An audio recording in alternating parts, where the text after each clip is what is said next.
This is the baseline squat depth test. One reading, how deep you can go and what your heels do. Feet hip distance apart.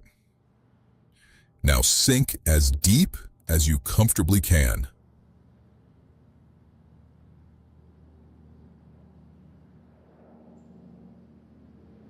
And hold it right there. Two things to note. How deep did you get? And did your heels come off the ground? Mine lift right about there. Now do your ankle mobility work and test it again. Deeper squat, heels down. That's progress you can measure.